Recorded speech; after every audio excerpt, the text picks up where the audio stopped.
ഇത്തവണയും BJP-യുടെ മുഖ്യമന്ത്രി ഉണ്ടാവുമെന്ന് ശോഭാ സുരേന്ദ്രൻ പറഞ്ഞിട്ടുണ്ടായിരുന്നു. കഴിഞ്ഞ തവണ സുരേന്ദ്രൻ പറഞ്ഞിട്ടുണ്ടായിരുന്നു. സുരേന്ദ്രൻ 35 സീറ്റ് പിടിക്കുകയും കേരളം ആര് ഭരിക്കണമെന്ന് തീരുമാനിക്കുകയും ചെയ്യുന്നത് BJP ആണ് എന്ന് പറഞ്ഞിരുന്നു. ഇത്തവണ പക്ഷേ കേരളം ആര് ഭരിക്കണമെന്ന് തീരുമാനിച്ചത് BJP ആയിരുന്നു. സത്യത്തിൽ നമുക്ക് ഒരു പച്ചയായ പരമാർത്ഥമാണ്. എങ്കിൽ തന്നെയും ചില വീഴ്ചകൾ പാർട്ടിയുടെ ഭാഗത്തും CPM-ൻ്റെ ഭാഗത്തുനിന്ന് ഉണ്ടായിട്ടില്ല എന്നൊക്കെ പറയാൻ പറ്റില്ല. CPM-ൻ്റെ എന്നല്ല, നേതൃത്വത്തിൻ്റെ ഭാഗത്തുനിന്ന് ശക്തമായ കുറ്റകരമായ വീഴ്ച ഉണ്ടായി എന്നുള്ളതാണ്. അതവിടെ നിൽക്കട്ടെ.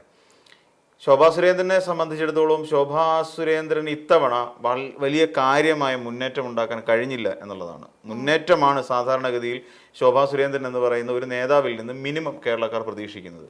അത് അവർ മത്സരിച്ചിട്ടുള്ള ഏത് മണ്ഡലം എടുത്തു നോക്കിയാലും, ഇപ്പോൾ ആറ്റിങ്ങൽ മണ്ഡലം എടുത്ത് പരിശോധിച്ച് നോക്കൂ.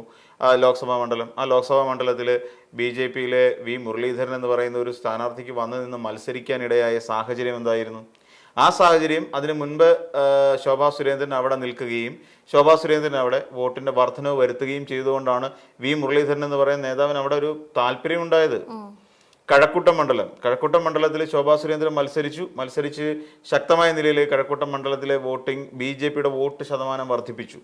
അതോടുകൂടി ശോഭാ സുരേന്ദ്രൻ്റെ കയ്യിൽ നിന്ന് ആ മണ്ഡലവും പോയി. അപ്പോൾ ശോഭാ സുരേന്ദ്രനെ സംബന്ധിച്ചിടത്തോളം ആറ്റിങ്ങൽ മണ്ഡലം പോയി, കഴക്കൂട്ടം മണ്ഡലം കയ്യിൽ നിന്ന് പോയി. ആലപ്പുഴയിൽ വന്ന് ഈ ലോക്സഭാ തെരഞ്ഞെടുപ്പിൽ ആലപ്പുഴയിൽ വന്ന് നിന്ന് മത്സരിക്കുകയും വലിയ മുന്നേറ്റം ഉണ്ടാക്കിയെടുക്കാൻ ശോഭാ സുരേന്ദ്രന് കഴിയുകയും ചെയ്തു.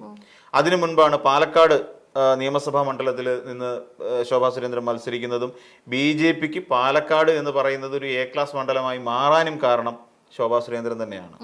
അപ്പം ഈ രീതിയിൽ ശോഭാ സുരേന്ദ്രൻ നിന്നിടത്തെല്ലാം ശോഭാ സുരേന്ദ്രനെ സംബന്ധിച്ചിടത്തോളം ഒരു വ്യക്തിപ്രഭാവം ഉണ്ടാക്കി വയ്ക്കാൻ കഴിഞ്ഞു എന്നുള്ളതാണ്. അതൊരു പക്ഷേ ശോഭാ സുരേന്ദ്രൻ എന്ന് പറയുന്ന ഒരാൾ ഇതുവരെ കേരളത്തിൽ നടത്തിയിട്ടുള്ള രാഷ്ട്രീയ കരുനീക്കങ്ങളുടേതോ അതല്ലെങ്കിൽ രാഷ്ട്രീയമായ പോരാട്ടങ്ങളുടെയോ ഒന്നും പിൻബലമായിരുന്നില്ല എന്നുള്ളത് വാസ്തവമാണ്.